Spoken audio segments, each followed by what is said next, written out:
This recording is by Mark Smith of Simpsonville, South Carolina.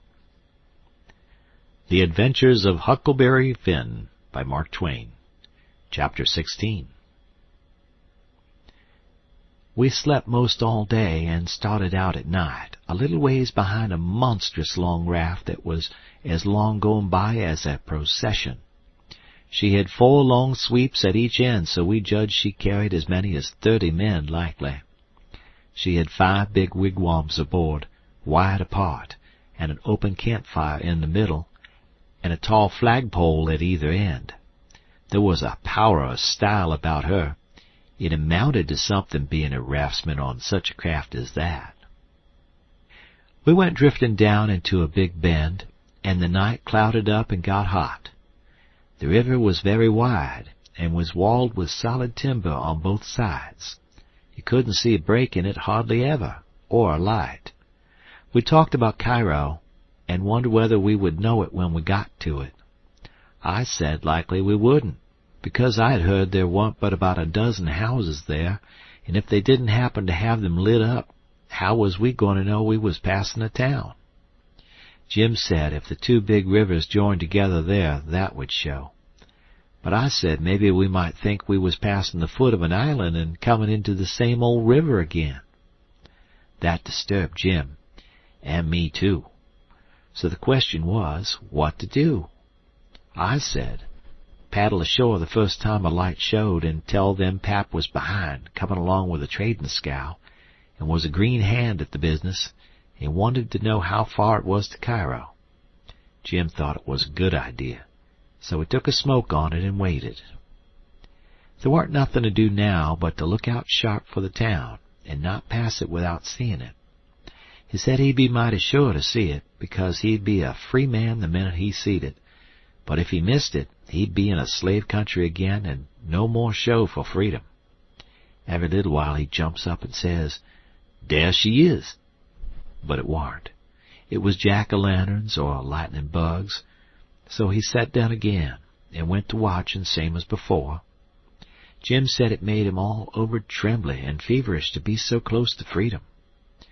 Well, I can tell you it made me all over trembly and feverish, too, to hear him, because I'd begun to get through my head that he was most free, and who was to blame for it? Why, me. I couldn't get that out of my conscience, no how nor no way. It got to troubling me so I couldn't rest. I couldn't stay still in one place. It hadn't ever come home to me before what this thing was that I was doing. But now it did, and it stayed with me, and scorched me more and more. I tried to make out to myself that I warn't to blame, because I didn't run Jim off from his rightful owner.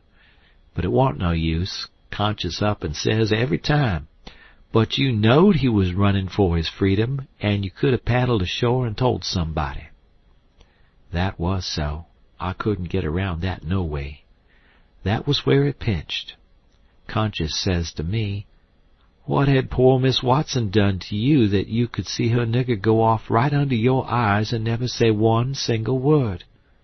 What did that poor old woman do to you that you could treat her so mean? Why, she tried to learn you your book, she tried to learn you your manners, and she tried to be good to you every way she knowed how. That's what she done."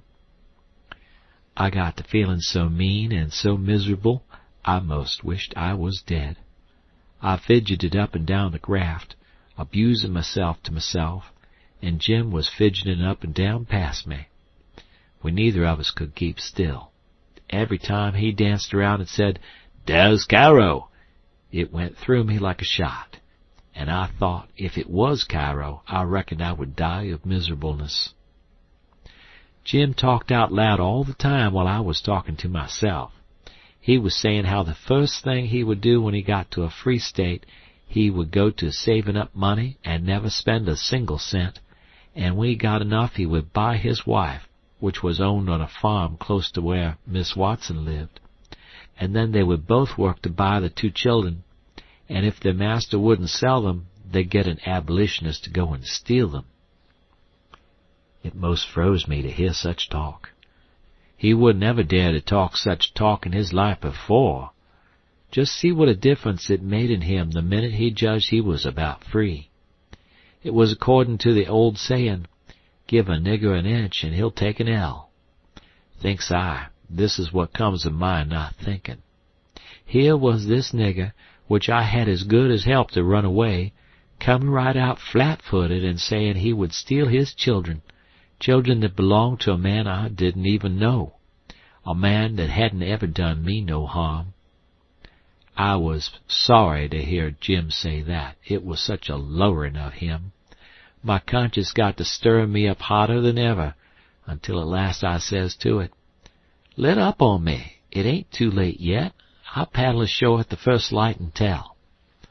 I felt easy and happy and light as a feather right off. All my troubles was gone. I went to looking out sharp for a light and sort of singing to myself. By and by one showed. Jim sings out, we's safe, Huck, we's safe.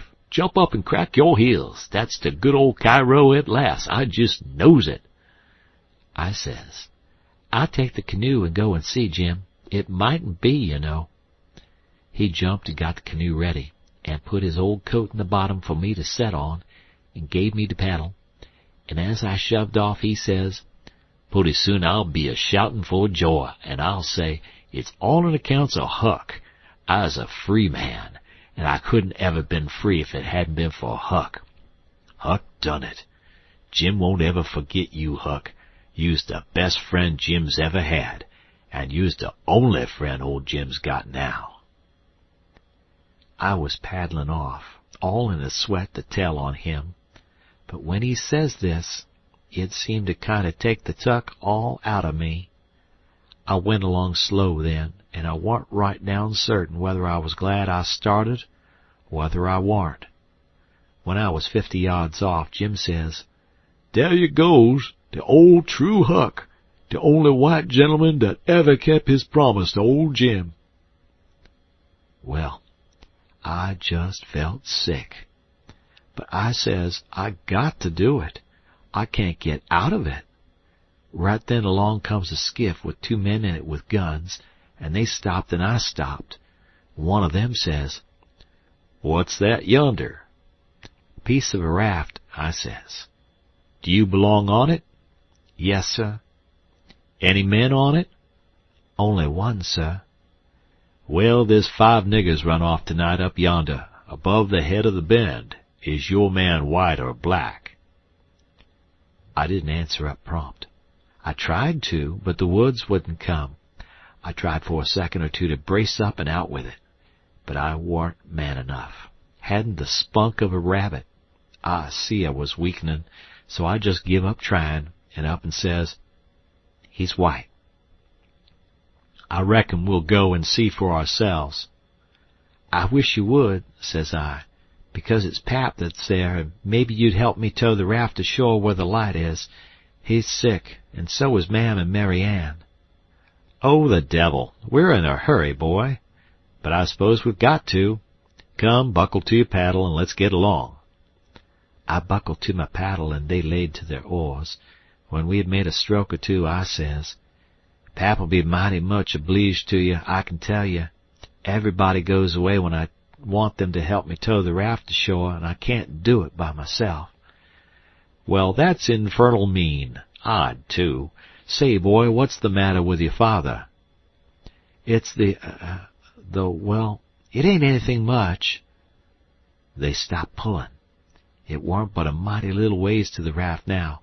One says, Boy, that's a lie. What is the matter with your pap? Answer up square now, and it'll be the better for you. I will, sir. I will, honest, but don't leave me, please. It's gentlemen, if you only pull ahead and let me heave you the headline, you won't have to come near the raft. Please do. Set her back, John, set her back, says one. They backed water. Keep away, boy, keep to leeward. Confound it, I just expect the wind has blowed it to us. Your pap's got the smallpox, and you know it precious well. Why didn't you come out and say so? Do you want to spread it all over? Well, says I, a-blubbering, I've told everybody before, and they just went away and left us. Poor devil, there's something in that.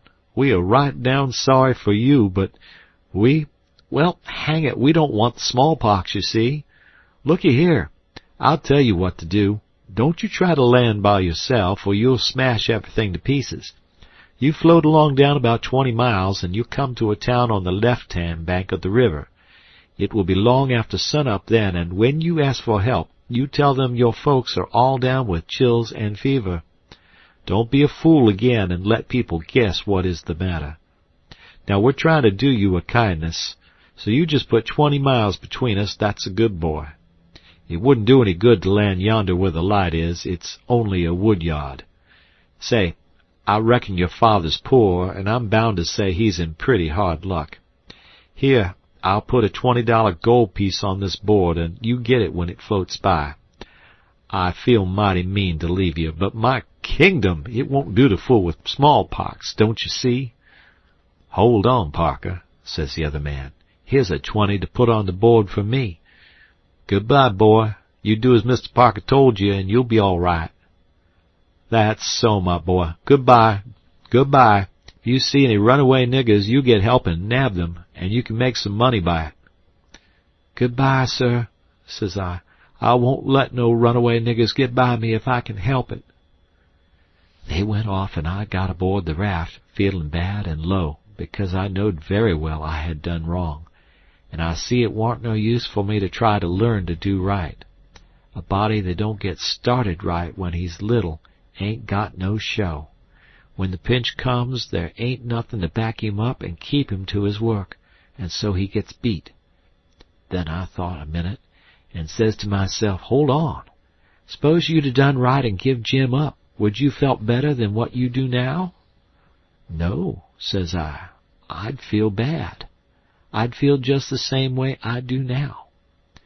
Well then, says I, what's the use you learning to do right when it's troublesome to do right and ain't no trouble to do wrong, and the wages is just the same? I was stuck. I couldn't answer that, so I reckoned I wouldn't bother no more about it, but after this always do whichever come handiest at the time. I went into the wigwam. Jim warn't there.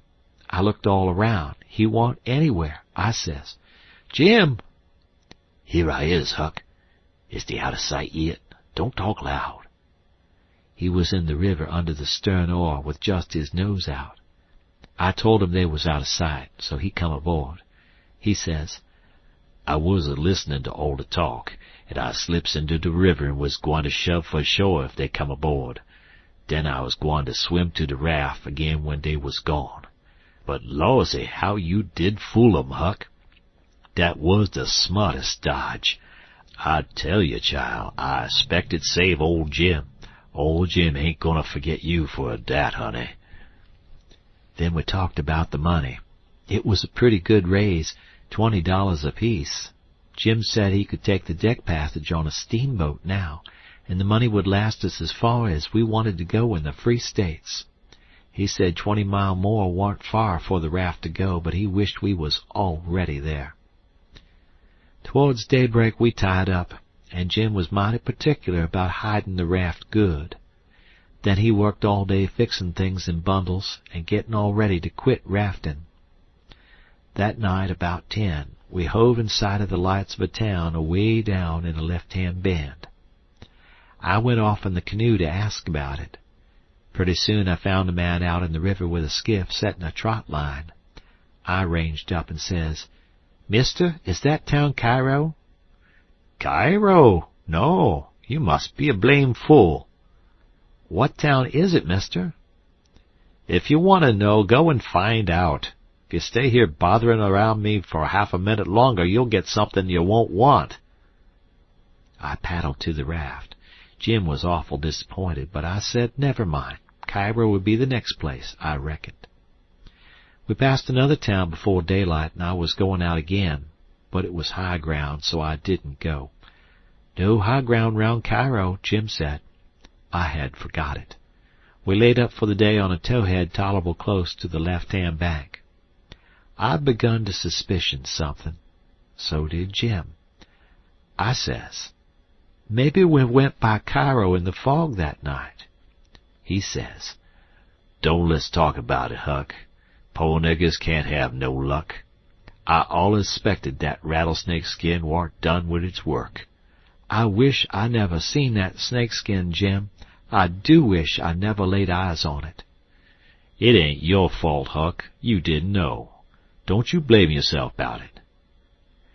When it was daylight, here was the clear Ohio water inshore, sure enough, and outside was the old regular muddy. So it was all up with Cairo. We talked it all over. It wouldn't do to take to the shore. We couldn't take the raft up the stream, of course. There warn't no way but to wait for dark and start back in the canoe and take the chances. So we slept all day amongst the cottonwood thicket, so as to be fresh for the work. And when we went back to the raft about dark, the canoe was gone. We didn't say a word for a good while. There warn't anything to say. We both knowed well enough that it was some more work of the rattlesnake skin, so what was the use to talk about it?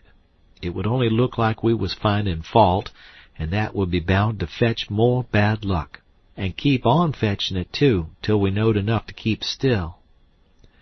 By and by we talked about what we better do, and found there warn't no way but just to go along down with the raft till we got a chance to buy a canoe to go back in. We weren't going to borrow it when there warn't anybody around, the way Pap would do, for that might set people after us. So we shoved out after dark on the raft. Anybody that don't believe yet that it's foolishness to handle a snakeskin, after all that snakeskin done for us, will believe it now if they read on and see what more it done for us. The place to buy canoes is off of rafts laying up at shore. But we didn't see no rafts laying up, so we went along during 3 hours and more. Well, the night got gray and rather thick, which is the next meanest thing to fog. You can't tell the shape of the river, and you can't see no distance. You got to be very late and still, and then along comes a steamboat up the river. We lit the lantern, and judged she would see it. Upstream boats don't generally come close to us. They go out and follow the bars and hunt for easy water under the reefs. But nights like this they bull right up the channel against the whole river. We could hear her pounding along, but we didn't see her good till she was close. She aimed right for us. Often they do that and try to see how close they can come without touching. Sometimes the wheel bites off a sweep, and then the pilot sticks his head out and laughs and thinks he's mighty smart. Well, here she comes, and we said she was going to try and shave us, but she didn't seem to be shearing off a bit.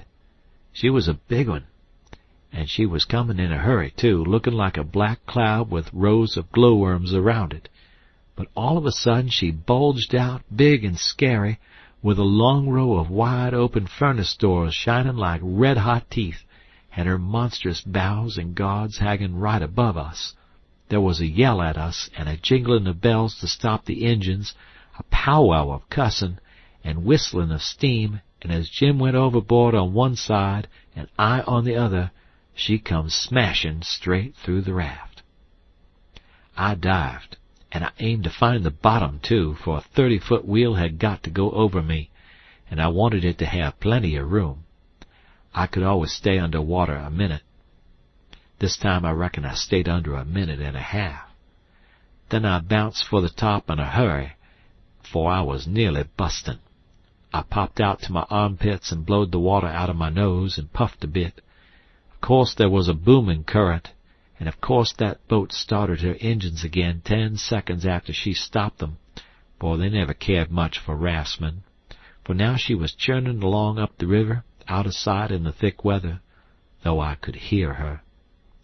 I sung out for Jim about a dozen times, but I didn't get any answer, so I grabbed a plank that touched me while I was treading water, and struck out for shore, shoving it ahead of me. But I made out to see that the drift of the current was towards the left-hand shore, which meant that I was in a crossing, so I changed off and went that way. It was one of these long, slanting 2-mile crossings, so I was a good long time in getting over. I made a safe landing and clumb up the bank. I couldn't see but a little ways, but I went poking along over rough ground for a 1/4 of a mile or more, and then I run across a big, old-fashioned double log house before I noticed it. I was going to rush by and get away, but a lot of dogs jumped out and went to howling and barking at me, and I know better than to move another peg. End of chapter. Chapter 17. In about a minute somebody spoke out of a window without putting his head out and says, "Be done, boys. Who's there?" I says, "It's me." "Who's me?" "George Jackson, sir." "What do you want?" "I don't want nothing, sir. I only want to go along by, but the dogs won't let me." "What are you prowling around here this time of night for, hey?" "I warn't prowling around, sir. I fell overboard off of the steamboat." "Oh, you did you? Strike a light there, somebody. What did you say your name was?" "George Jackson, sir. I'm only a boy." "Look here, if you're telling the truth you needn't be afraid. Nobody'll hurt you. But don't try to budge. Stand right where you are. Rouse out Bob and Tom, some of you, and fetch the guns. George Jackson, is there anybody with you?" "No, sir, nobody." I heard the people stirring around in the house now and see a light. The man sung out, "Snatch that light away, Betsy, you old fool. Ain't you got any sense? Put it on the floor behind the front door. Bob, if you and Tom are ready, take your places." "All ready."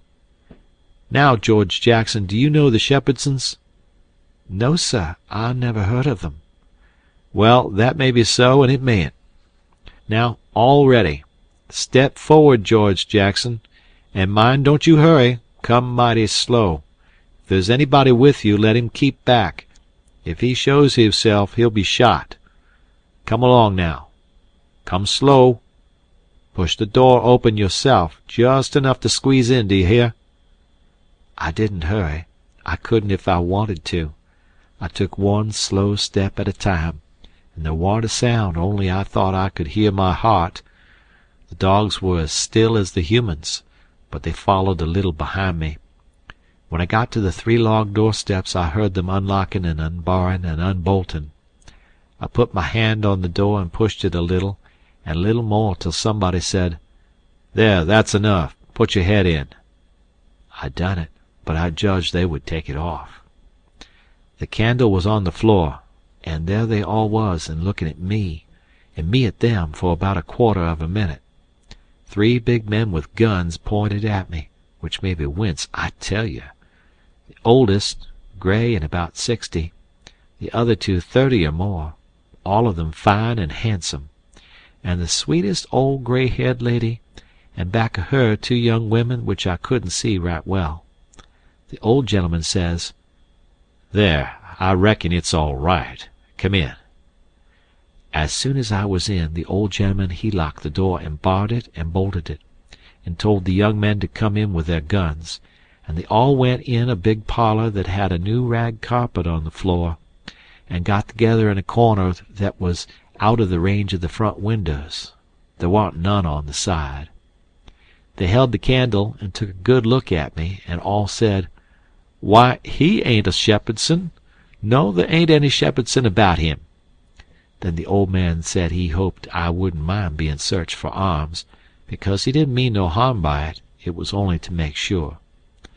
But he didn't pry into my pockets, but only felt outside with his hands and said it was all right. He told me to make myself easy and at home and tell me all about myself. But the old lady says, "Why, bless you, Saul, the poor thing's as wet as he can be, and don't you reckon it may be he's hungry?" "True for you, Rachel, I forgot." So the old lady says, "Betsy," this was a nigger woman, "you fly round and get him something to eat as quick as you can, poor thing, and one of you girls go and wake up Buck and tell him, oh, here he is hisself. Buck, take this little stranger and get the wet clothes off of him and dress him up in some of yours that's dry." Buck looked about as old as me, 13 or 14 or along there, although he's a little bigger than me. He hadn't on anything but a shirt, and he was very frowsy-headed. He came in gapping and digging one fist into his eyes, and he was dragging a gun along with the other one. He says, "Ain't there no Shepherdsons around?" They said no, 'twas a false alarm. "Well," he says, "if they'd have been some, I reckon I'd have got one." They all laughed, and Bob says, "Why, Buck, they might have scalped us all. You've been so slow in coming." "Well, nobody come after me, and it ain't right I'm always kept down. I don't get no show." "Never mind, Buck, my boy," says the old man. "You'll have show enough, all in good time, don't you fret about that. Go 'long with you now, and do as your mother told you." When we got upstairs to his room, he got me a coarse shirt and a roundabout and pants of his, and I put them on. While I was at it, he asked me what my name was, but before I could tell him, he started to tell me about a blue jay and a young rabbit he had catched on the woods day before yesterday, and he asked me where Moses was when the candle went out. I said I didn't know. I hadn't heard about it before, no way. "Well, guess," he says. "How am I going to guess," says I, "when I never heard tell of it before?" "But you can guess, can't you? It's just as easy." "Which candle?" I says. "Why, any candle," he says. "I don't know where he was," says I. "Where was he?" "Why, he was in the dark, that's where he was." "Well, if you knowed where he was, what did you ask me for?" "Why, blame it, it's a riddle, don't you see? Say, how long are you going to stay there? You got to stay always. We can just have booming times. They don't have no school now. Do you own a dog? I got a dog. He'll go in the river and bring out chips that you throw in. Do you like to comb up Sundays and all that kind of foolishness? You bet I don't, but Ma, she makes me. Confound these old britches. I reckon I'd better put 'em on, but I'd rather not. It's so warm. Are you all ready? All right. Come along, old hoss." Cold corn pone, cold corned beef, butter and buttermilk, that is what they had for me down there, and there ain't nothing better that ever I've come across yet. Buck and his ma and all of 'em smoked cob pipes, except the nigger woman, which was gone, and the two young women. They all smoked and talked, and I eat and talked. The young women had quilts around them and their hair down their backs. They all asked me questions, and I told them how Pap and me and all the family was living on a little farm down at the bottom of Arkansas, and my sister Mary Ann run off and got married and never was heard of no more, and Bill went to hunt them and he warn't heard of no more, and Tom and Mort died, and then there warn't nobody but just me and Pap left. He was just trimmed down to nothing on account of his troubles, so when he died I took what there was left, because the farm didn't belong to us, started up the river, deck passage, and fell overboard, and that was how I come to be here. So they said I could have a home there as long as I wanted it. Then it was most daylight, and everybody went to bed, and I went to bed with Buck, and when I waked up in the morning, drat it all, I had forgot what my name was. So I laid there about an hour trying to think, and when Buck waked up, I says, "Can you spell, Buck?" "Yes," he says. "I bet you can't spell my name," says I.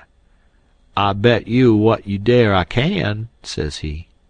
"All right," says I. "Go ahead." George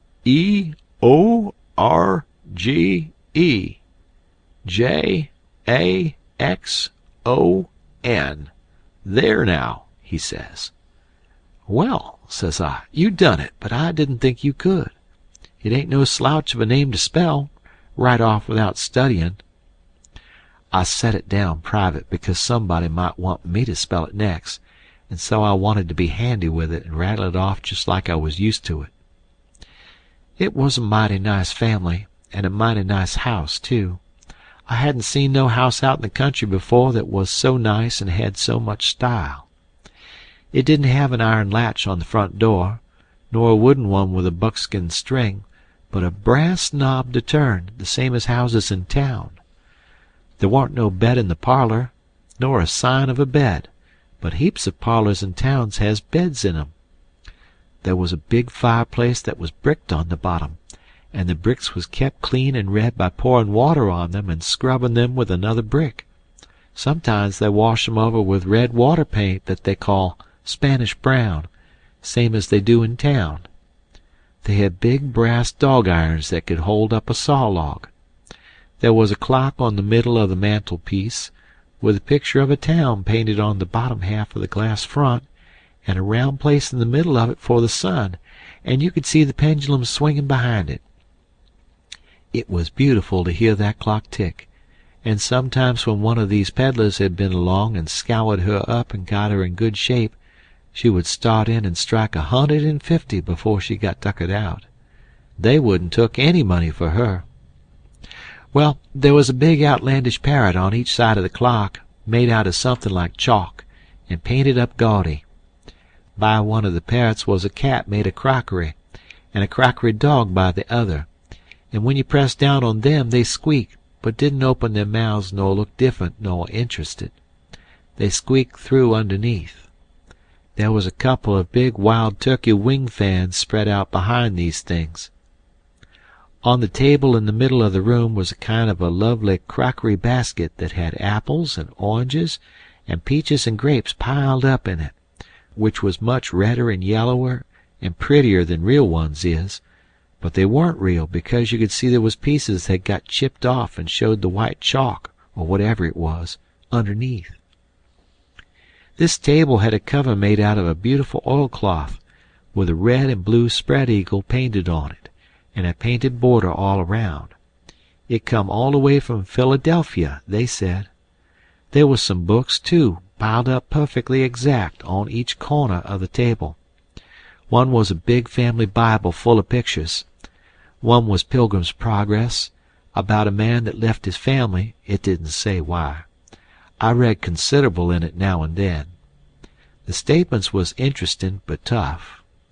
Another was Friendship's Offering, full of beautiful stuff and poetry, but I didn't read the poetry. Another was Henry Clay's Speeches, and another was Dr. Gunn's Family Medicine, which told you all about what to do if a body was sick or dead. There was a hymn book and a lot of other books, and there was nice split-bottom chairs, and perfectly sound, too, not bagged down in the middle and busted like an old basket. They had pictures hung on the walls, mainly Washingtons and Lafayettes, and battles, and Highland Marys, and one called Signing the Declaration. There were some that they called crayons, which one of the daughters which was dead made her own self when she was only 15 years old. They was different from any pictures I ever see before, blacker mostly than is common. One was a woman in a slim black dress, belted small under the armpits, with bulges like a cabbage in the middle of the sleeves, and a large black scoop-shovel bonnet with a black veil, and white slim ankles crossed about with black tape, and very wee black slippers, like a chisel, and she was leaning pensive on a tombstone on her right elbow, under a weeping willow, and her other hand hanging down her side holding a white handkerchief and a reticule, and underneath the picture it said, "Shall I never see thee more, alas?" Another one was a young lady with her hair all combed up straight to the top of her head, and knotted there in front of a comb like a chair-back, and she was crying into a handkerchief, and had a dead bird laying on its back in her other hand with its heels up. And underneath the picture it said, "I shall never hear thy sweet chirrup more, alas." And there was one where a young lady was at a window looking up at the moon, and tears running down her cheeks, and she had an open letter in one hand with black sealing wax showing on one edge of it, and she was mashing a locket with a chain to it against her mouth, and underneath the picture it said, "And art thou gone? Yes, thou art gone, alas." And these was all nice pictures, I reckon, but I didn't somehow seem to take to them, because if ever I was down a little they always give me the fan-tods. Everybody was sorry she died, because she had laid out a lot more of these pictures to do, and a body could see by what she had done what they had lost. but I reckoned that with her disposition she was having a better time in the graveyard. She was at work on what they said was her greatest picture when she took sick, and every day and every night it was her prayer to be allowed to live till she got it done, but she never got the chance.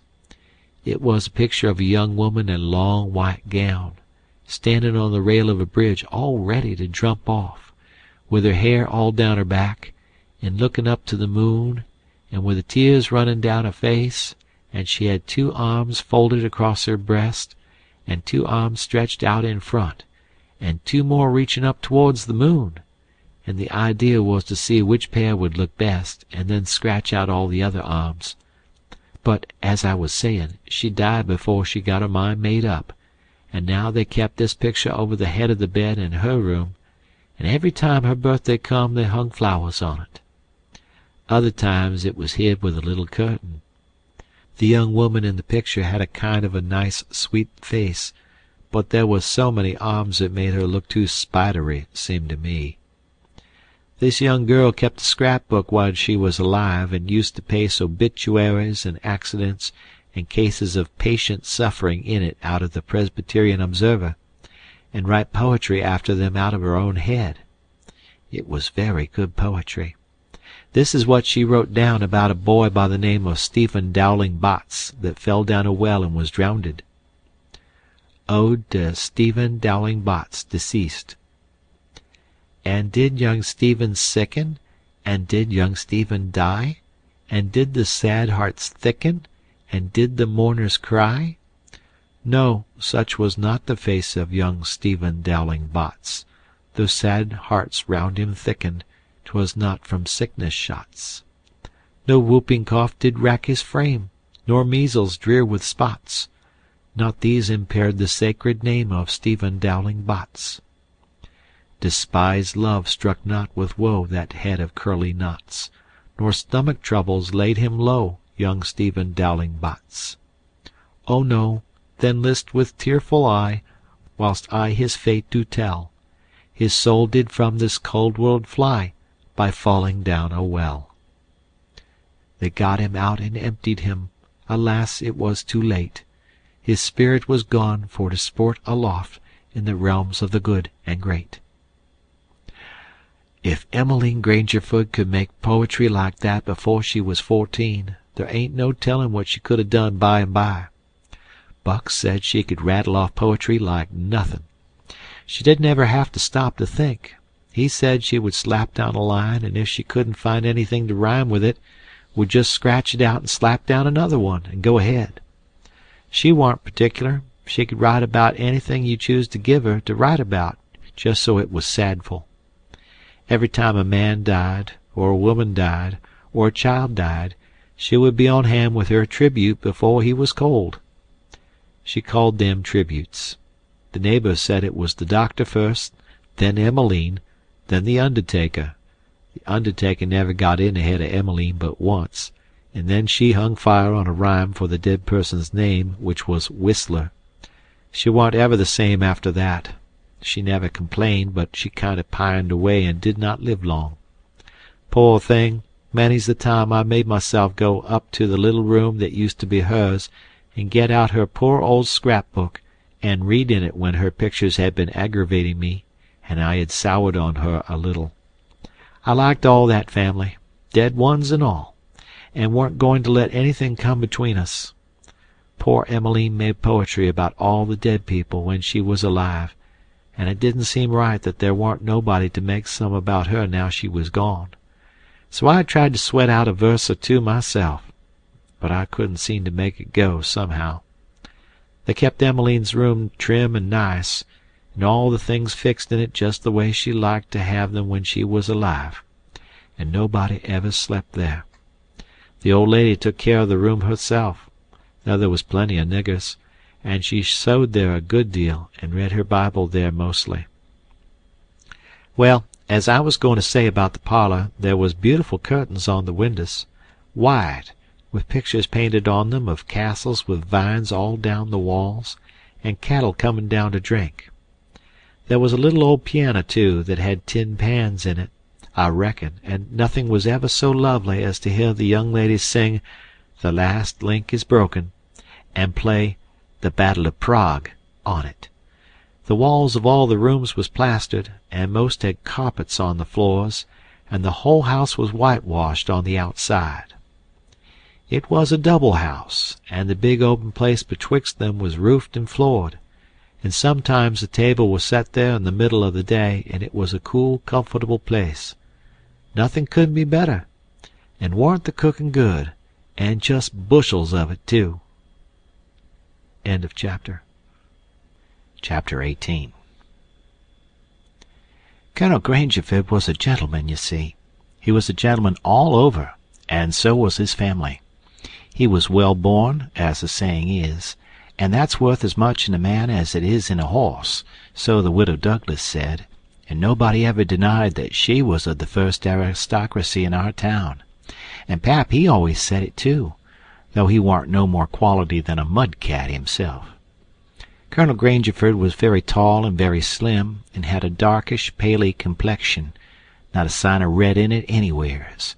He was clean-shaved every morning all over his thin face, and he had the thinnest kind of lips, and the thinnest kind of nostrils, and a high nose, and heavy eyebrows, and the blackest kind of eyes, sunk so deep back that they seemed like they was looking out of caverns at you, as you may say. His forehead was high, and his hair was black and straight and hung to his shoulders. His hands was long and thin, and every day of his life he put on a clean shirt and a full suit from head to foot, made out of linen so white it hurt your eyes to look at it. And on Sundays he wore a blue tailcoat with brass buttons on it. He carried a mahogany cane with a silver head to it. There warn't no frivolousness about him, not a bit, and he warn't ever loud. He was as kind as he could be. You could feel that, you know, and so you had confidence. Sometimes he smiled, and it was good to see. But when he straightened himself up like a liberty pole, and the lightning begun to flicker out from under his eyebrows, you wanted to climb a tree first and find out what the matter was afterwards. He didn't ever have to tell anybody to mind their manners. Everybody was always good-mannered where he was. Everybody loved to have him around, too. He was sunshine most always. I mean, he made it seem like good weather. When he turned into a cloud bank, it was awful dark for half a minute, and that was enough. There wouldn't nothing go wrong again for a week. When him and the old lady came down in the morning, all the family got up out of their chairs and gave them good day, and didn't sit down again till they had sat down. When Tom and Bob went to the sideboard where the decanter was, and mixed a glass of bitters and handed it to him, and he held it in his hand and waited till Tom's and Bob's was mixed, and then they bowed and said, "Our duty to you, sir and madam," and they bowed the least bit in the world and said thank you, and so they drank, all three, and Bob and Tom poured a spoonful of water on the sugar and the mite of whiskey or apple brandy in the bottom of their tumblers, and give it to me and Buck, and we drank to the old people too. Bob was the oldest and Tom next. Tall, beautiful men with very broad shoulders and brown faces, and long black hair and black eyes. They dressed in white linen from head to foot, like the old gentleman, and wore broad Panama hats. Then there was Miss Charlotte. She was 25, and tall and proud and grand, but as good as she could be when she warn't stirred up. But when she was, she had a look that would make you wilt in your tracks, like her father. She was beautiful. So was her sister, Miss Sophia, but it was a different kind. She was gentle and sweet like a dove, and she was only 20. Each person had their own nigger to wait on them, Buck too. My nigger had a monstrous easy time, because I warn't used to having anybody do anything for me, but Buck's was on the jump most of the time. This was all there was of the family now, but there used to be more. 3 sons, they got killed, and Emmeline that died. The old gentleman owned a lot of farms and over 100 niggers. Sometimes a stack of people would come there, horseback, from 10 or 15 mile around, and stay 5 or 6 days, and have such junketings round about and on the river, and dances and picnics in the woods daytimes, and balls at the house nights. These people was mostly kinfolks of the family. The men brought their guns with them. It was a handsome lot of quality, I tell you. There was another clan of aristocracy around there, 5 or 6 families, mostly of the name of Shepherdson. They was as high-toned and well-born and rich and grand as the tribe of Grangerfords. The Shepherdsons and Grangerfords used the same steamboat landing, which was about 2 mile above our house. So sometimes when I went up there with a lot of our folks, I used to see a lot of the Shepherdsons there on their fine horses. One day Buck and me was away out in the woods hunting, and heard a horse comin'. We was crossin' the road. Buck says, "Quick, jump for the woods."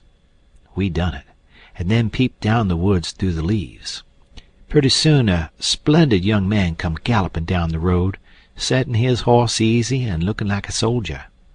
He had his gun across his pommel. I had seen him before. It was young Harney Shepherdson. I heard Buck's gun go off at my ear, and Harney's hat tumbled off from his head. He grabbed his gun and rode straight to the place where we was hid. But we didn't wait. We started through the woods on a run. The woods weren't thick, so I looked over my shoulder to dodge the bullet, and twice I seen Harney cover Buck with his gun, and then he rode away the way he come. To get his hat, I reckon, but I couldn't see. We never stopped running till we got home. The old gentleman's eyes blazed a minute. 'Twas pleasure mainly, I judged. Then his face sorta smoothed down, and he says, kind of gentle, "I don't like that shooting from behind a bush. Why didn't you step into the road, my boy?" "The Shepherdsons don't, father. They always take advantage." Miss Charlotte, she held her head up like a queen while Buck was tellin' his tale, and her nostrils spread and her eyes snapped. The 2 young men looked dark, but never said nothin'. Miss Sophia, she turned pale, but the color come back when she found the man warn't hurt. Soon as I could get Buck down by the corn cribs under the trees by ourselves, I says, "Did you want to kill him, Buck?" "Well, I bet I did." "What did he do to you?" "Him? He never done nothin' to me." "Well, then, what did you want to kill him for?" "Why, nothin', only it's on account of the feud." "What's a feud?" "Why, where was you raised? Don't you know what a feud is?" "Never heard of it before. Tell me about it." "Well," says Buck, "a feud is this way. A man has a quarrel with another man and kills him. Then that other man's brother kills him. Then the other brothers on both sides go for one another. Then the cousins chip in, and by everybody's killed off, and there ain't no more feud. But it's kind of slow and takes a long time." "Has this one been going on long, Buck?" "Well, I should reckon. It started 30 year ago, or somewheres along there. There was trouble 'bout somethin', and then a lawsuit to settle it, and the suit went agin one of the men, and so he up and shot the man that won the suit, which he would naturally do, of course. Anybody would." "What was the trouble about, Buck? Land?" "I reckon maybe. I don't know." "Well, who done the shooting? Was it a Grangerford or a Shepherdson?" "Laws, how do I know? It was so long ago." "Don't anybody know?" "Oh, yes, Pa knows, I reckon, and some of the other old people, but they don't know now what the row was about in the first place." "Has there been many killed, Buck?" "Yes, right smart chance of funerals, but they don't always kill. Paul's got a few buckshot in him, but he don't mind it 'cause he don't weigh much. Anyway, Bob's been carved up some with a bowie, and Tom's been hurt once or twice." "Has anybody been killed this year, Buck?" "Yes, we got one, and they got one. 'Bout 3 months ago my cousin Bud, 14 year old, was riding through the woods on the other side of the river, and didn't have no weapon with him, which was blame foolishness, and in a lonesome place he hears a horse a-comin' behind him, and sees old Baldy Shepherdson a-linking after him with his gun in his hand and his white hair a-flyin' in the wind. And 'stead of jumping off and taking to the brush, Bud 'lowed he could outrun him.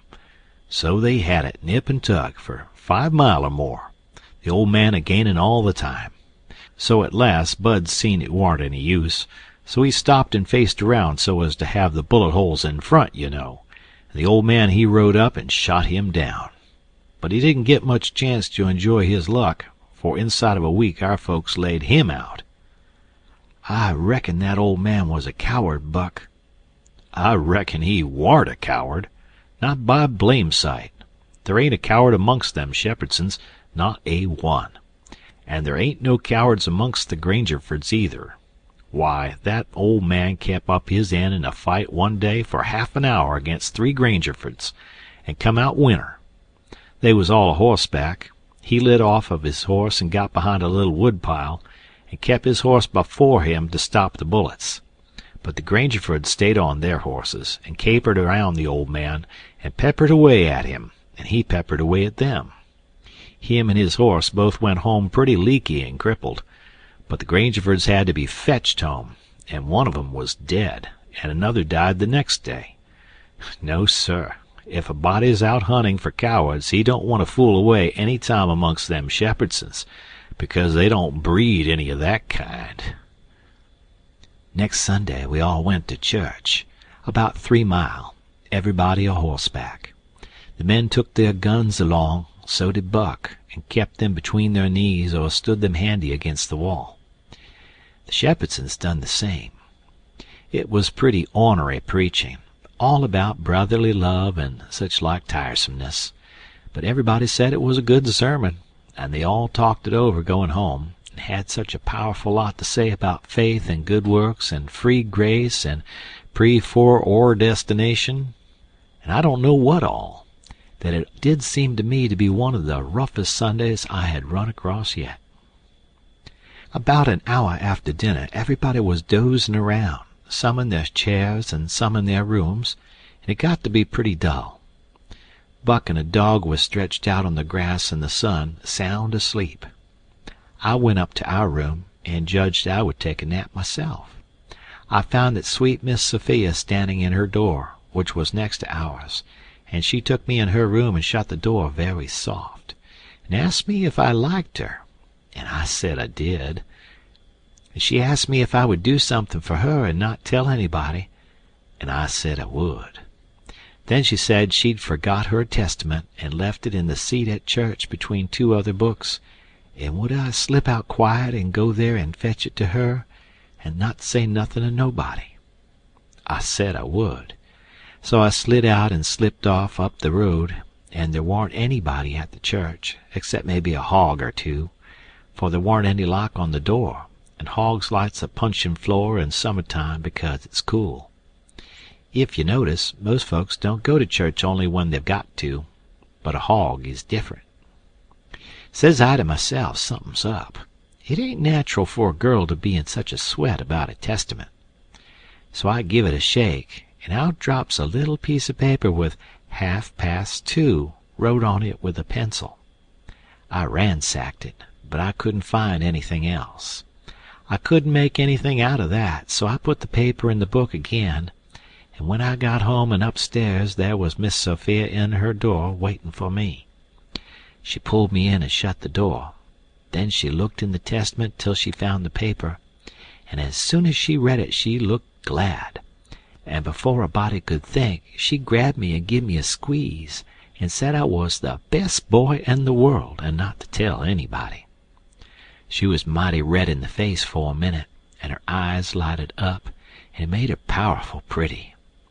I was a good deal astonished, but when I got my breath I asked her what the paper was about, and she asked me if I'd read it. I said no, and she asked me if I could read writing, and I told her no, only coarse hand, and then she said the paper warn't anything but a bookmark to keep her place, and I might go and play now. I went off down the river, studying over this thing, pretty soon I noticed that my nigger was following along behind. When we was out of sight of the house, he looked back and around a second, and then comes a-running and says, "Mars George, if you come down into the swamp, I'll show you a whole stack of water moccasins." Thinks I, that's mighty curious. He said that yesterday.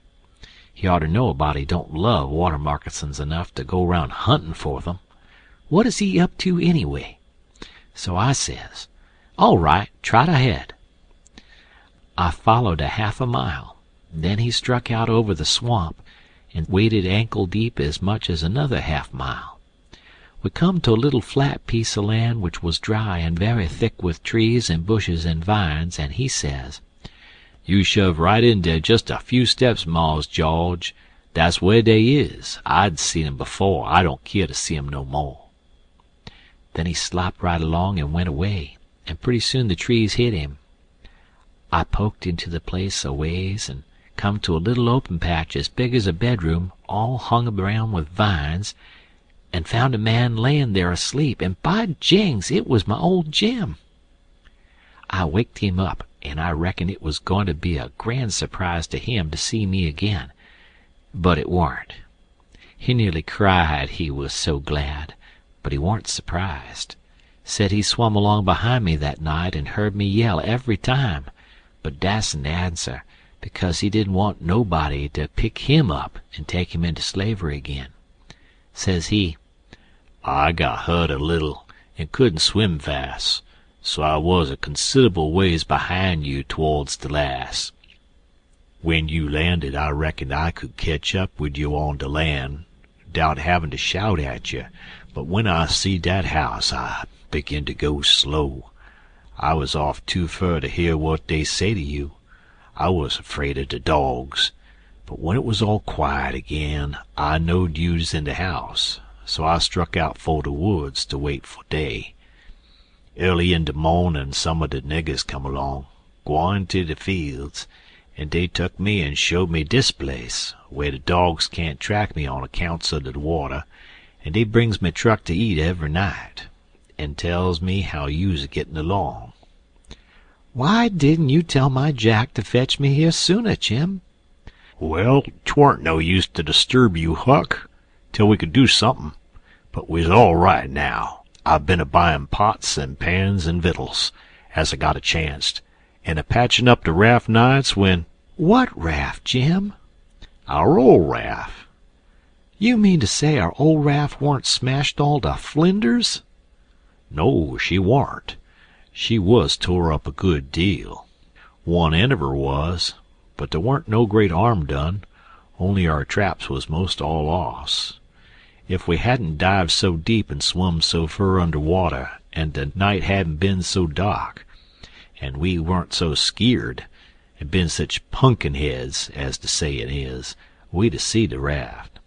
But it's just as well we didn't, 'cause now she's all fixed up again most as good as new, and we's got a new lot of stuff in the place of what is lost." "Why, how did you get hold of the raft again, Jim? Did you catch her?" "How I gwine to catch her and I out in the woods? No, some of the niggers found her ketched on a snag along here in the bend, and they hid her in a crick amongst the willows, and they was so much jawin' about which of 'em she belonged to the most that I come to hear about it purty soon, and I ups and settles the trouble by tellin' 'em she don't belong to none of 'em, but to you and me. And I asked 'em if they gwine to grab a young white gentleman's property and get a hidin' for it. Then I gin 'em 10 cents apiece, and they is mighty well satisfied, and wish some more rafts had come along and make 'em rich again. They's mighty good to me, these niggers is, and whatever I wants 'em to do for me I don't have to ask 'em twice, honey. That Jack's a good nigger and purty smart." "Yes, he is. He ain't ever told me you was here. Told me to come, and he'd show me a lot of water moccasins. If anything happens, he ain't mixed up in it. He can say he never seen us together, and it'll be the truth. I don't want to talk much about the next day. I reckon I'll cut it pretty short. I waked up about dawn and was going to turn over and go to sleep again when I noticed how still it was. Didn't seem to be anybody stirring. That warn't usual. Next, I noticed that Buck was up and gone. Well, I gets up a-wondering and goes downstairs. Nobody around. Everything is still as a mouse. Just the same outside. Thinks I, what does it mean? Down by the woodpile I comes across my Jack and says, "What's it all about?" Says he, "Don't you know Mars George?" "No," says I don't." "Well, den, Miss Sophia's run off. 'Deed she has. She run off in the night sometime, nobody don't know jest when. Run off to get married to dat young Harney Shepherdson, you know. Leastwise, so dey spec.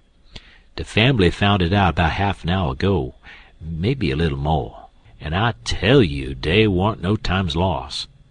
Such another hurryin' up guns and hosses you never see. The women folks is gone for to stir up the relations, and old Marse Saul and the boys tuck the guns and rode up the river road for to try and ketch dat young man and kill him 'fore he can get across the river with Miss Sophia. I reckon dey's going to be mighty rough times." "Buck went off without waking me up." "Well, I reckon he did. Dey weren't gwine to mix you up in it. Mars Buck, he loaded up his gun and 'lowed he's gwine to fetch home a Shepherdson or bust. Well, there'll be plenty of 'em dar, I reckon, and you bet you he'll fetch one if he gets a chance." I took up the river road as hard as I could get. By and by I began to hear guns a good ways off. When I come in sight of the log store on the woodpile where the steamboats lands, I worked along under the trees and brush till I got to a good place, and then I clumb up into the forks of a cottonwood that was out of reach and watched. There was a wood rank 4 foot high a little ways in front of the tree, and first I was going to hide behind that, but maybe it was luckier I didn't. There was 4 or 5 men cavorting around on their horses in the open place before the log store, cussing and yelling and trying to get at a couple of young chaps that was behind the wood rank alongside of the steamboat landing, but they couldn't come it. Every time one of them showed himself on the river side of the woodpile, he got shot at. The 2 boys was squatting back to back behind the pile, so they could watch both ways. By and by the men stopped cavorting around and yelling. They started riding towards the store. Then up gets one of the boys, draws a steady bead over the wood rank, and drops one of them out of his saddle. All the men jumped off their horses and grabbed the hurt one, and started to carry him to the store. And that minute the 2 boys started on the run. They got halfway to the tree I was in before the men noticed. Then the men see them, and jumped on their horses and took out after 'em. They gained on the boys, but it didn't do no good. The boys had too good a start. They got to the woodpile that was in front of my tree and slipped in behind it, and so they had the bulge on the men again. One of the boys was Buck, and the other was a slim young chap about 19 years old. The men ripped around a while and then rode away. As soon as they was out of sight, I sung out to Buck and told him. He didn't know what to make of my voice coming out of the tree at first. He was awful surprised. He told me to watch out sharp and let him know when the men come in sight again. Said they was up to some devilment or other. Couldn't be gone long. I wished I was out of that tree, but I dasn't come down. Buck begun to cry and rip, and allowed that him and his cousin Joe, that was the other young chap, would make up for this day yet. He said his father and his 2 brothers was killed, and 2 or 3 of the enemy. Said the Shepherdsons laid for them in ambush. Buck said his father and brothers ought to have waited for their relations. The Shepherdsons was too strong for them. I asked him what was become of young Harney and Miss Sophia. He said they got across the river and was safe. I was glad of that. But the way Buck did take on, because he didn't manage to kill Harney that day he shot at him, I ain't ever heard anything like it. All of a sudden, bang, bang, bang, goes 3 or 4 guns. The men had slipped around through the woods and come in from behind without their horses. The boys jumped for the river, both of them hurt, and as they swum down the current, the men run along the bank, shooting at them and singing out, "Kill them! Kill them!" It made me so sick I most fell out of the tree. I ain't a-going to tell all that happened. It would make me sick again if I was to do that. I wished I hadn't ever come ashore that night to see such things. I ain't ever going to get shut of them. Lots of times I dream about them. I stayed in the tree till it begun to get dark, afraid to come down. Sometimes I heard guns away off in the woods, and twice I seen little gangs of men gallop past the log store with guns, so I reckoned the trouble was still a-going on. I was mighty downhearted, so I made up my mind I wouldn't ever go near that house again, because I reckoned I was to blame somehow. I judged that that piece of paper meant that Miss Sophia was to meet Harney somewheres at 2:30 and run off. And I judged I ought to told her father about that paper and the curious way she acted, and then maybe he would have locked her up, and this awful mess wouldn't ever happened. When I got down out of the tree, I crept along down the river bank a piece and found the 2 bodies laying in the edge of the water, and tugged at them till I got them ashore.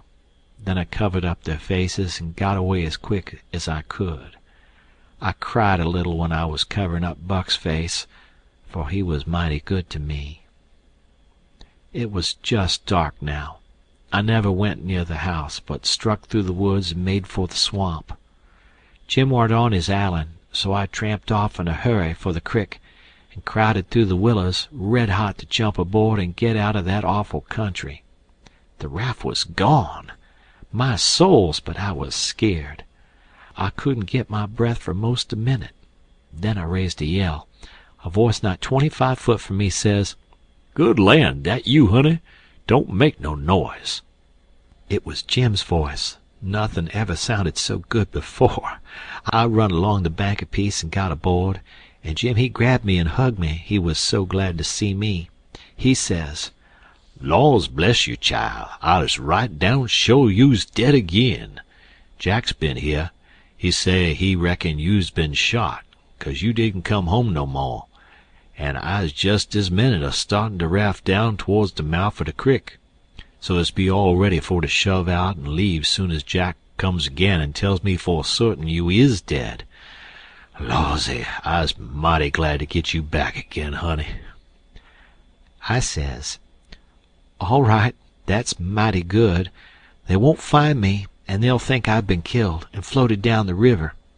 There's something up there that'll help them think so.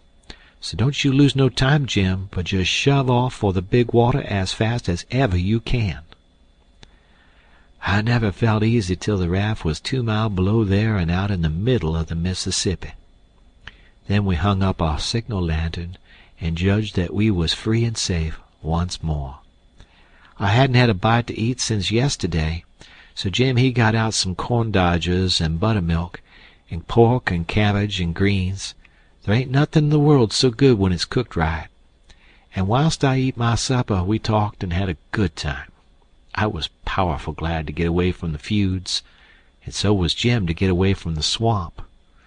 We said there warn't no home like a raft after all. Other places do seem so cramped up and smothery, but a raft don't. You feel mighty free and easy and comfortable on a raft. End of chapter. Chapter 19. 2 or 3 days and nights went by. I reckon I might say they swum by. They slid along so quiet and smooth and lovely. Here's the way we put in the time. It was a monstrous big river down there, sometimes 1.5 miles wide. We run nights and laid up and hid daytimes. Soon as night was most gone, we stopped navigating and tied up, nearly always in the dead water under a towhead, and then cut young cottonwoods and willows and hid the raft with them. Then we set out the lines. Next we slid into the river and had a swim so as to freshen up and cool off. Then we sat down on the sandy bottom where the water was about knee-deep, and watched the daylight come. Not a sound anywheres, perfectly still, just like the whole world was asleep, only sometimes the bullfrog a-cluttering maybe. The first thing to see, looking away over the water, was a kind of dull line. That was the woods on the other side. You couldn't make nothing else out. Then a pale place in the sky, then more paleness spreading around. Then the river softened up away off. It weren't black any more, but gray. You could see little dark spots drifting along ever so far away, trading scows and such things, and long black streaks, rafts. Sometimes you could hear a sweep squeaking, or jumbled up voices, it was so still, and sounds come so far. And by you could see a streak on the water which you know by the look of the streak that there's a snag there in the swift current which breaks on it and makes that streak look that way. And you see the mist curl up off of the water, and the east reddens up, and the river, and you make out a log cabin in the edge of the woods, away on the bank on the other side of the river, being a wood yard likely, and piled by them cheats so you can throw a dog through it anywheres. Then the nice breeze springs up and comes fanning you from over there, so cool and fresh and sweet to smell on account of the woods and the flowers. But sometimes not that way, because they've left dead fish laying around, gars and such, and they do get pretty rank. And next you got the full day, and everything smiling in the sun, and the songbirds just going it. A little smoke couldn't be noticed now, so we would take some fish off of the lines and cook up a hot breakfast. And afterwards we would watch the lonesomeness of the river, and kind of lazy along, and by lazy off to sleep. Wake up by and by, and look to see what done it, and maybe see a steamboat coughing along upstream, so far off towards the other side you couldn't tell nothing about her, only whether she was a stern wheel or a side wheel. Then for about an hour there wouldn't be nothing to hear nor nothing to see, just solid lonesomeness. Next you'd see a raft sliding by, away off yonder, and maybe a galoot on it chopping, because they're most always doing it on a raft. You'd see the axe flash and come down. You don't hear nothing. You see that axe go up again, and by the time it's above the man's head, then you hear the ka-chunk. It took all that time to come over the water. So we would put in the day, lazying around, listening to the stillness. Once there was a thick fog, and the rafts and things that went by was beating tin pans so the steamboats wouldn't run over them.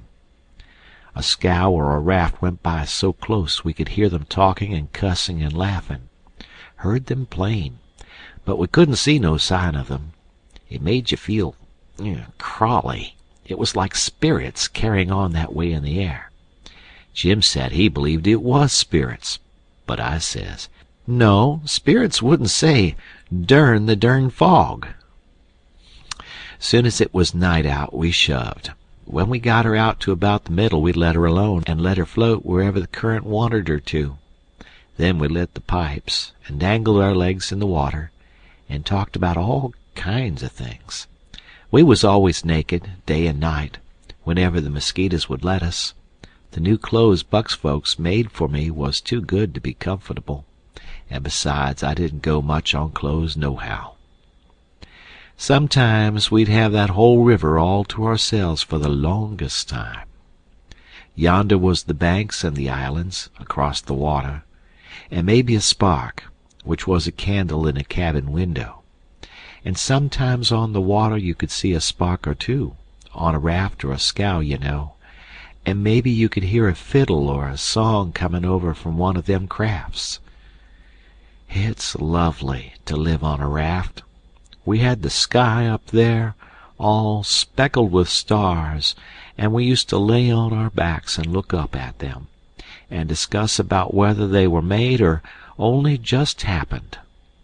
Jim, he allowed they was made, but I allowed they happened. I judged it would have took too long to make so many. Jim said the moon could have laid them. Well, that looked kind of reasonable, so I didn't say nothing against it, because I've seen a frog lay most as many. So of course it could be done. We used to watch the stars that fell, too, and see them streak down. Jim allowed they'd got spoiled and was hove out of the nest. Once or twice of a night we would see a steamboat slipping along in the dark, and now and then she would belch a whole world of sparks up out of her chimblies, and they would rain down in the river and look awful pretty. Then she would turn a corner and her lights would wink out, and her powwow shut off and leave the river still again. And by her waves would get to us, a long time after she was gone, and joggle the raft a bit. And after that you wouldn't hear nothing, for you couldn't tell how long, except maybe frogs or something. After midnight the people on shore went to bed, and then for 2 or 3 hours the shores was black, no more sparks in the cabin windows. These sparks was our clock. The first one that showed again meant morning was coming, so we hunted a place to hide and tie up right away. One morning about daybreak I found a canoe and crossed over a chute to the main shore. It was only 200 yards, and paddled about a mile up a creek amongst the cypress woods to see if I couldn't get some berries. Just as I was passing a place where a kind of a cow path crossed the creek, here comes a couple of men tearing up the path as tight as they could foot it. I thought I was a goner, for whenever anybody was after anybody I judged it was me, or maybe Jim. I was about to dig out from there in a hurry, but they was pretty close to me then, and sung out and begged me to save their lives. Said they hadn't been doing nothing, and was being chased for it. Said there was men and dogs a-comin'. They wanted to jump right in, but I says, "Don't you do it. I don't hear the dogs and horses yet. You've got time to crowd through the brush and get up the crick a little ways.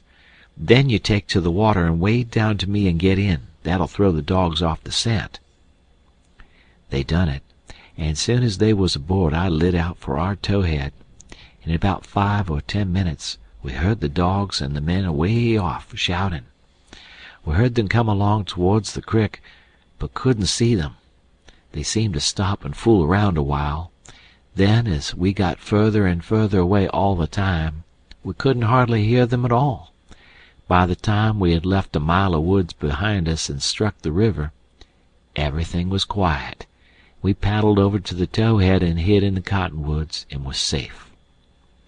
One of these fellows was about 70 or upwards, and had a bald head and very gray whiskers.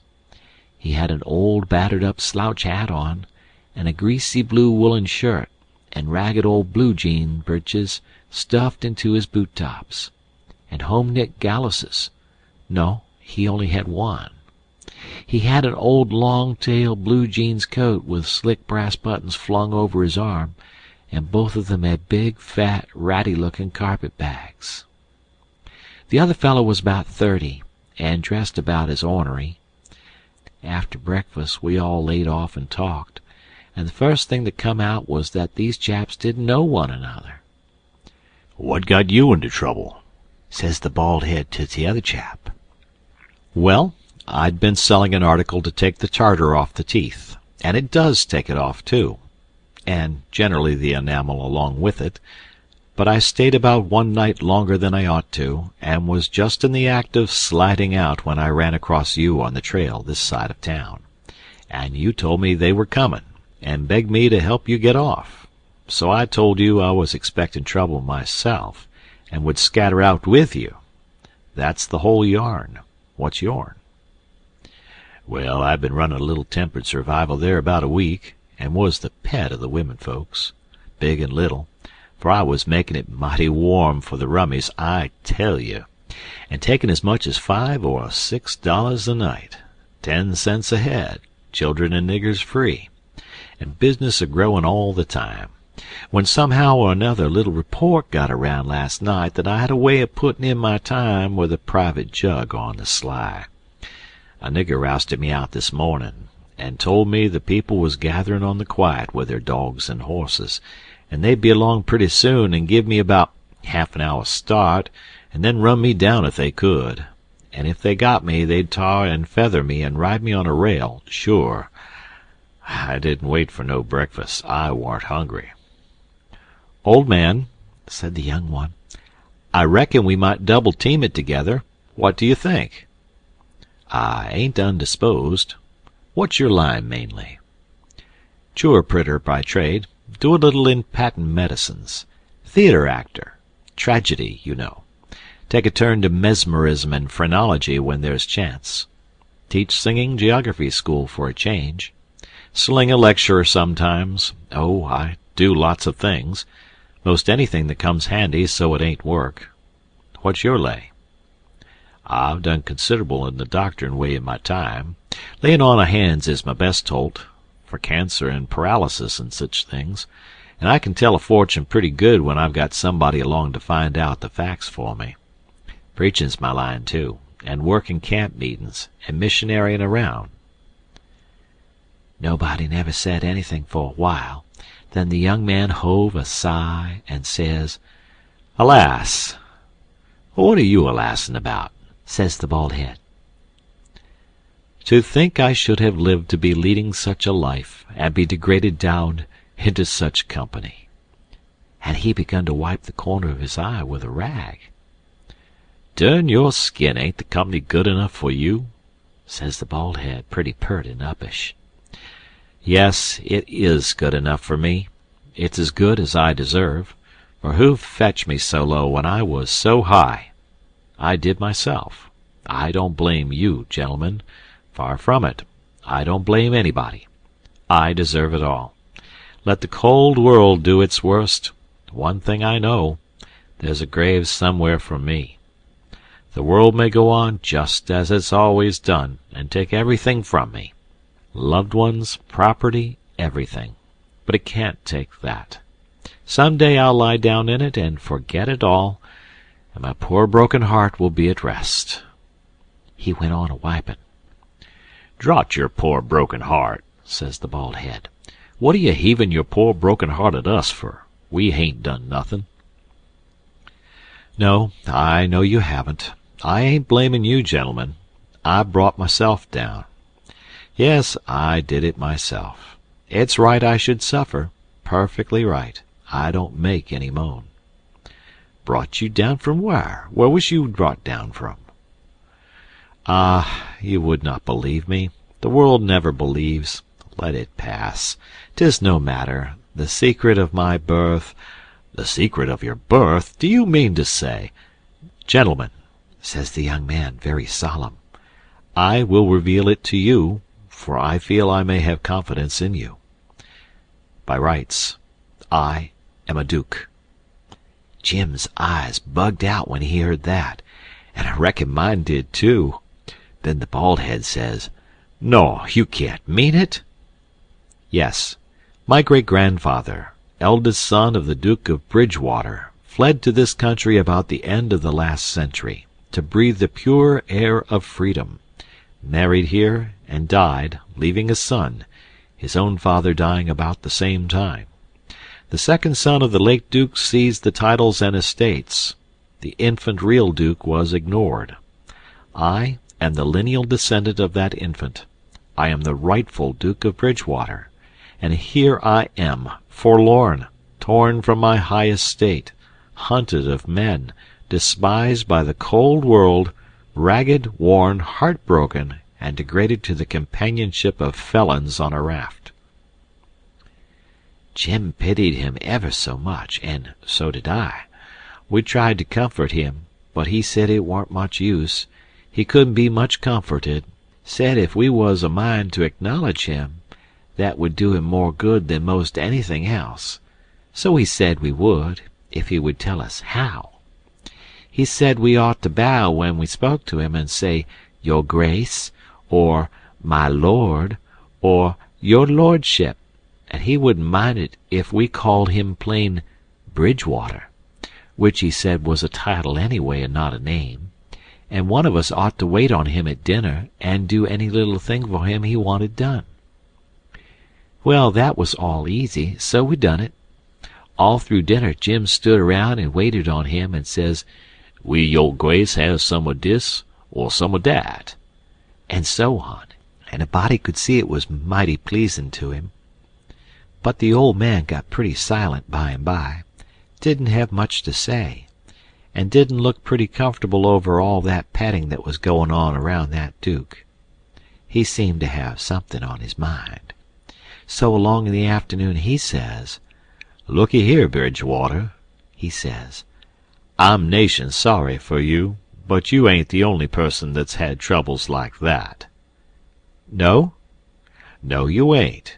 You ain't the only person that's been snaked down wrongfully out of a high place." "Alas!" "No, you ain't the only person that's had a secret of his birth." And by jings, he begins to cry. "Hold! What do you mean?" "Bilgewater, can I trust you?" says the old man, still sort of sobbing. "To the bitter death." He took the old man by the hand and squeezed it, and says, "That secret of your being, speak." "Bilgewater, I am the late Dolphin." You bet you, Jim and me stared this time. Then the Duke says, "You are what?" "Yes, my friend, it is too true. Your eyes is looking at this very moment at the poor, disappeared Dauphin, Louis the 17, son of Louis the 16 and Mary Antoinette." "You? At your age? No. You mean you're the late Charlemagne? You must be 600 or 700 years old at the very least." "Trouble has done it, Bilgewater. Trouble has done it. Trouble has brung these gray hairs and this premature balditude. Yes, gentlemen, you see before you, in blue jeans and misery, the wandering, exiled, trampled on and suffering rightful King of France." Well, he cried and took on so that me and Jim didn't know hardly what to do. We was so sorry, and so glad and proud we got him with us too. So we sat in, like we'd done before with the Duke, and tried to comfort him. But he said it warn't no use. Nothing but to be dead and done with it all could do him any good, though he said it often made him feel easier and better for a while if people treated him according to his rights, and got down on one knee to speak to him, and always called him Your Majesty, and waited on him first at meals, and didn't set down in his presence till he asked them. So Jim and me set to majestying him, and doing this and that and the other for him, and standing up till he told us we might set down. This done him heaps o' good, and so he got cheerful and comfortable. But the Duke kind of soured on him, and didn't look a bit satisfied with the way things was going. Still, the king acted real friendly towards him, and said the Duke's great-grandfather and all the other Dukes of Bilgewater was a good deal thought of by his father, and was allowed to come to the palace considerable. But the Duke stayed huffy a good while, till by and by the king says, "Like as not we got to be together a blame long time on this here raft, Bilgewater, and so what's the use of your being sour? It'll only make things uncomfortable. It ain't my fault I warn't born a duke. It ain't your fault you weren't born a king. So what's the use to worry? Make the best of things the way you find 'em, says I. That's my motto. This ain't no bad thing we struck here. Plenty grub and an easy life. Come, give us your hand, Duke, and let's all be friends." The Duke done it, and Jim and me was pretty glad to see it. It took away all the uncomfortableness, and we felt mighty good over it, because it would have been a miserable business to have any unfriendliness on the raft. For what you want above all things on a raft is for everybody to be satisfied and feel right and kind towards the others. It didn't take me long to make up my mind that these liars weren't no kings nor dukes at all, but just low-down humbugs and frauds. But I never said nothing. Never let on. Kept it to myself. It's the best way. Then you don't have no quarrels, and don't get into no trouble. If they wanted us to call them kings and dukes, I hadn't no objections, long as it would keep peace in the family, and it weren't no use to tell Jim, so I didn't tell him.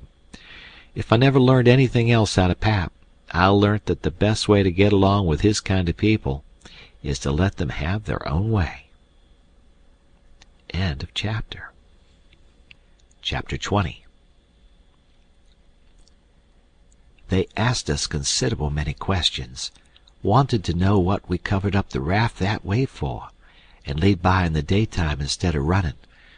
Was Jim a runaway nigger? Says I. Goodness sakes, would a runaway nigger run south? No, they allowed he wouldn't. I had to account for things some way, so I says, my folks was living in Pike County in Missouri, where I was born, and they all died off but me and Pa and my brother Ike. Pa, he 'lowed he'd break up and go down and live with Uncle Ben, who's got a little one-horse place on the river, 44 mile below Orleans. Pa was pretty poor and had some debts, so when he'd squared up there warn't nothin' left but $16 and our nigger Jim. That warn't enough to take us 1,400 mile, deck passage nor no other way. Well, when the river rose, Pa had a streak o' luck one day. He ketched this piece of a raft, so we reckoned we'd go down to Orleans on it. Pa's luck didn't hold out. A steamboat run over the forward quarter of the raft one night, and we all went overboard and dove under the wheel. Jim and me come up all right, but Pa was drunk, and Ike was only 4 years old, so they never come up no more. Well, for the next day or two we had considerable trouble, because people was always comin' out in skiffs and trying to take Jim away from me, saying they believed he was a runaway nigger. We don't run daytimes no more now. Nights, they don't bother us. The Duke says, leave me alone to cipher out a way so we can run in the daytime if we want to. I'll think the thing over. I'll invent a plan that'll fix it. We'll let it alone for today, because of course we don't want to go by that town yonder in daylight. It mightn't be healthy. Towards night it begun to darken up and look like rain. The heat lightning was squirting around low down in the sky, and the leaves was beginning to shiver. It was going to be pretty ugly, it was easy to see that. So the Duke and the King went to overhauling our wigwam to see what the beds was like. My bed was a straw tick better than Jim's, which was a corn shuck tick, and there always cobs around about in a shuck tick, and they poke into you and hurt. And when you roll over, the dry shucks sound like you was rolling over in a pile of dead leaves. It makes such a rustling that you wake up. Well, the Duke allowed he would take my bed, but the King allowed he wouldn't. He says, I should have reckoned the difference in rank would have suggested to you that a corn shuck bed warn't just fittin' for me to sleep on. Your Grace'll take the shuck bed yourself. Jim and me was in a sweat again for a minute, being afraid there was going to be some more trouble amongst them, so we was pretty glad when the Duke says, 'Tis my fate to be always ground into the mire under the iron heel of oppression. Misfortune has broken my once haughty spirit. I yield, I submit. 'Tis my fate. I am alone in the world. Let me suffer. Can bear it. We got away as soon as it was good and dark.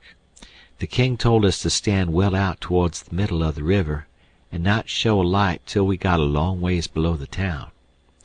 We come in sight of the little bunch of lights by and by. That was the town, you know. And slid by about a half a mile out all right. When we was 3/4 of a mile below we hoisted up our signal lantern, and about 10 o'clock it came on to rain and blow and thunder and lightning like everything. So the King told us to both stay on watch till the weather got better. Then him and the Duke crawled into the wigwam and turned in for the night. It was my watch below till 12, but I wouldn't have turned in anyway if I'd had a bed, because a body don't see such a storm as that every day in the week, not by a long sight. My souls, how the wind did scream along! And every second or two there come a glare that lit up the white caps for a half a mile around, and you'd see the islands looking dusty through the rain, and the trees thrashing around in the wind. Then comes a whack! Bum, bum, bumble-umble-um, bum, bum, bum, bum, and the thunder would go rumbling and grumbling away and quit, and then rip comes another flash and another Saco de lodger.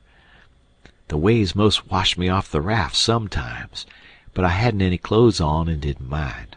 We didn't have no trouble about snags. The lightning was glaring and flittering around so constant that we could see them plenty soon enough to throw her head this way or that and miss them. I had the middle watch, you know, but I was pretty sleepy by that time, so Jim he said he could stand the first half of it for me. He was always mighty good that way, Jim was. I crawled into the wigwam, but the king and the duke had their legs sprawled around so there warn't no show for me, so I laid outside. I didn't mind the rain because it was warm, and the waves warn't running so high now. About 2 they come up again, though, and Jim was going to call me, but he changed his mind because he reckoned they weren't high enough yet to do any harm. But he was mistaken about that, for pretty soon all of a sudden along comes a regular ripper and washed me overboard. It most killed Jim a-laughing. He was the easiest nigger to laugh that ever was, anyway. I took the watch, and Jim he laid down and snored away, and by the storm let up for good and all, and the first cabin light that showed I rousted him out, and we slid the raft into hiding quarters for the day. The king got out an old ratty deck of cards after breakfast, and him and the duke played 7-up a while, 5 cents a game. Then they got tired of it and allowed they would lay out a campaign, as they called it. The duke went down into his carpet-bag and fetched up a lot of little printed bills and read them aloud. One bill said, "The celebrated Dr. Armand de Montauban of Paris would lecture on the science of phrenology at such and such a place on the blank day of blank at 10 cents admission, and furnish charts of character at 25 cents apiece." The duke said that was him. In another bill he was the world-renowned Shakespearean tragedian, Garrick the Younger, of Drury Lane, London. In other bills he had a lot of other names and done other wonderful things, like finding water and gold with a divining rod, dissipating witch spells, and so on. By and by he says, "But the histrionic muse is the darlin'. Have you ever trod the boards, royalty?" "No," says the king. "You shall, then, before you're 3 days older, fallen grandeur," says the duke. "The first good town we come to we'll hire a hall and do the sword fight in Richard III, and the balcony scene in Romeo and Juliet. How does that strike you?" "I'm in up to the hub for anything that will pay, Bilgewater, but you see I don't know nothing about play acting, and hain't ever seen much of it. I was too small when Pap used to have 'em at the palace. Do you reckon you can learn me?" "Easy." "All right. I'm just a-freezin' for something fresh, anyway. Let's commence right away." So the duke he told him all about who Romeo was and who Juliet was, and said he was used to being Romeo, so the king could be Juliet. "But if Juliet's such a young gal, Duke, my peeled head and my white whiskers is going to look uncommon odd on her, maybe." "No, don't you worry. These country jakes won't ever think of that. Besides, you know, you'll be in costume, and that makes all the difference in the world. Juliet's in a balcony, enjoying the moonlight before she goes to bed, and she's got on her nightgown and a ruffled nightcap. Here are the costumes for the parts." He got out 2 or 3 curtain calico suits, which he said was medieval armor for Richard III and the other chap, and a long white cotton nightshirt and a ruffled nightcap to match. The king was satisfied, So the Duke got out his book and read the parts over in the most splendid spread-eagle way, prancing around and acting at the same time to show how it had got to be done. Then he give the book to the king and told him to get his part by heart. There was a little one-horse town about 3 mile down the bend, and after dinner the Duke said he had ciphered out his idea about how to run in daylight without it being dangersome for Jim. So he allowed he would go down to the town and fix that thing. The king allowed he would go too and see if he couldn't strike something. We was out of coffee, so Jim said I better go along with them in the canoe and get some. When we got there wa'n't nobody stirring, streets empty, and perfectly dead and still, like Sunday. We found a sick nigger sunning himself in the backyard, and he said everybody that wa'n't too young or too sick or too old was gone to camp meeting about 2 mile back in the woods. The king got the directions and allowed he'd go and work that camp meeting for all it was worth, and I might go too. The Duke said that what he was after was a printing office. We found it, a little bit of a concern, up over a carpenter shop. Carpenters and printers all gone to the meeting, and no doors locked. It was a dirty, littered-up place and had ink marks and handbills with pictures of horses and runaway niggers on them, all over the walls. The Duke shed his coat and said he was all right now. So me and the king lit out for the camp meeting. We got there in about a half an hour fairly dripping, for it was a most awful hot day. There was as much as 1,000 people there from 20 mile around. The woods was full of teams and wagons, hitched everywheres, feeding out of the wagon troughs and stomping to keep off the flies. There was sheds made out of poles and roofed over with branches, where they had lemonade and gingerbread to sell, and piles of watermelons and green corn and such like truck. The preaching was going on under the same kind of sheds, only they was bigger and held crowds of people. The benches was made out of outside slabs of logs with holes bored in the round side to drive sticks into for legs. They didn't have no backs. The preachers had high platforms to stand on at one end of the sheds. The women had on sunbonnets, and some had linsey-woolsey frocks, some gingham ones, and a few of the young ones had on calico. Some of the young men were barefooted, and some of the children didn't have any clothes on but just a tow linen shirt. Some of the old women was knitting, and some of the young folks was courting on the sly. The first shed we come to, the preacher was lining out a hymn. He lined out 2 lines, everybody sung it, and it was kind of grand to hear it. There was so many of them, and they done it in such a rousing way. Then he lined out 2 more for them to sing, and so on. The people woke up more and more and sung louder and louder, and towards the end some begun to groan, and some begun to shout. Then the preacher begun to preach, and begun in earnest too, and went weaving first to one side of the platform and then the other, and then a-leaning down over the front of it, with his arms and his body going all the time, and shouting his words out with all his might. And every now and then he would hold up his Bible and spread it open, and kind of pass it around this way and that, shouting, "It's the brazen serpent in the wilderness. Look upon it and live." And people would shout out, "Glory! Amen!" And so he went on, and the people groaning and crying and saying amen. "Oh, come to the mourner's bench, come black with sin, amen. Come sick and sore, amen. Come lame and halt and blind, amen. Come poor and needy, sunk in shame, amen. Come all that's worn and soiled and suffering, come with a broken spirit, come with a contrite heart, come in your rags and sin and dirt. The waters that cleanse is free, the door of heaven stands open.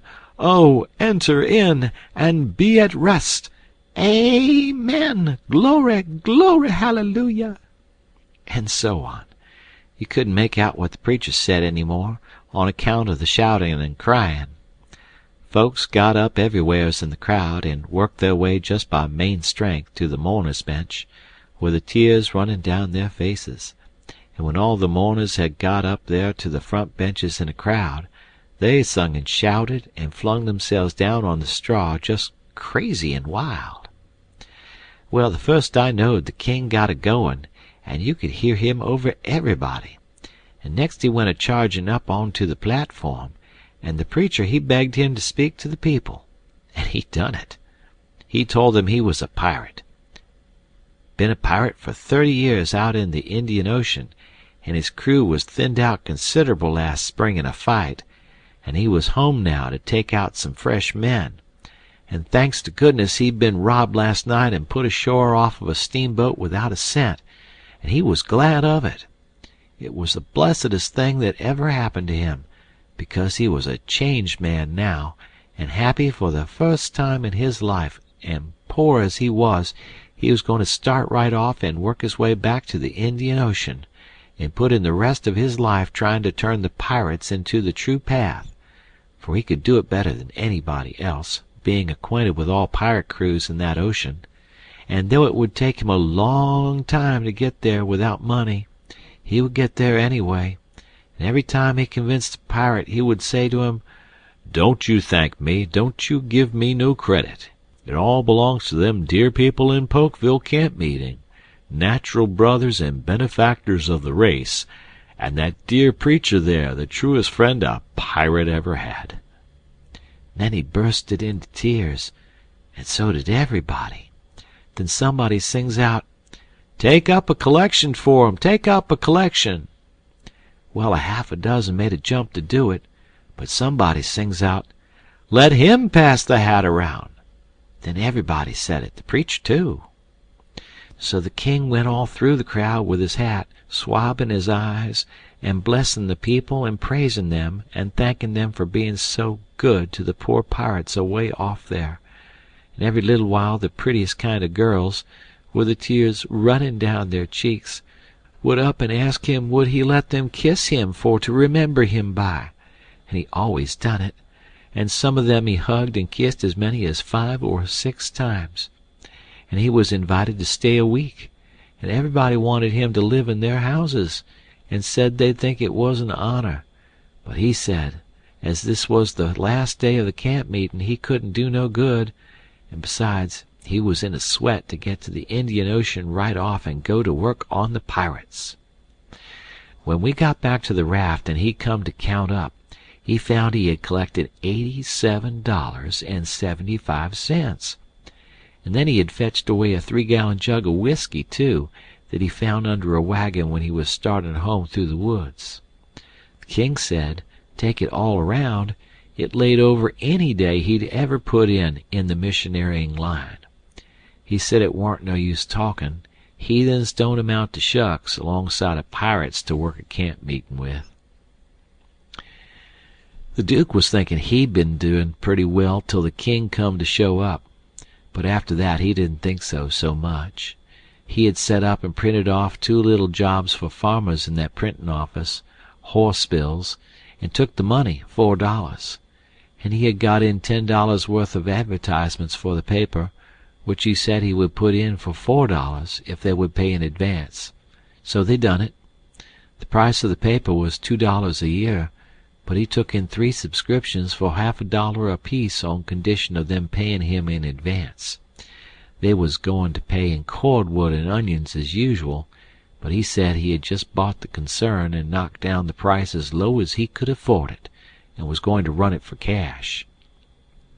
He set up a little piece of poetry which he made hisself out of his own head, 3 verses, kind of sweet and saddish. The name of it was "Yes, Crush, Cold World, This Breaking Heart," and he left that all set up and ready to print in the paper, and didn't charge nothing for it. Well, he took in $9.50, and said he'd done a pretty square day's work for it. Then he showed us another little job he printed and hadn't charged for, because it was for us. It had a picture of a runaway nigger with a bundle on a stick over his shoulder, and $200 reward under it. The reading was all about Jim, and just described him to a dot. It said he run away from St. Jack's plantation, 40 mile below New Orleans, last winter, and likely went north, and whoever would catch him and send him back he could have the reward and expenses.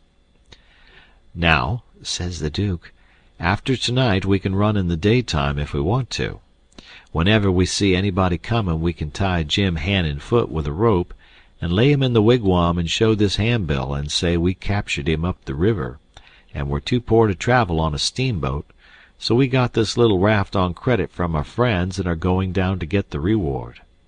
Handcuffs and chains would look still better on Jim, but it wouldn't go well with the story of us being so poor. Too much like jewelry. Ropes are the correct thing. We must preserve the unities, as we say on the boards."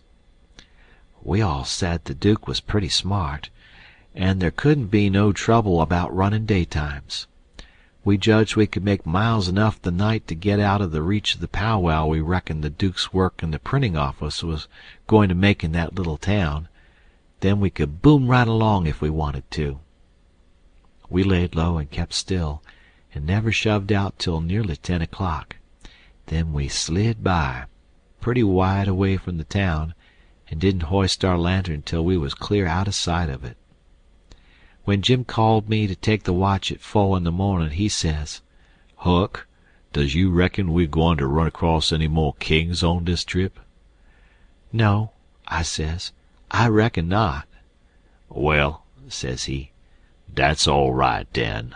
I don't mind 1 or 2 kings, but that's enough. This one's powerful drunk, and the Duke ain't much better." I found Jim had been trying to get him to talk French, so he could hear what it was like, but he said he had been in this country so long and had so much trouble, he'd forgot it. End of chapter.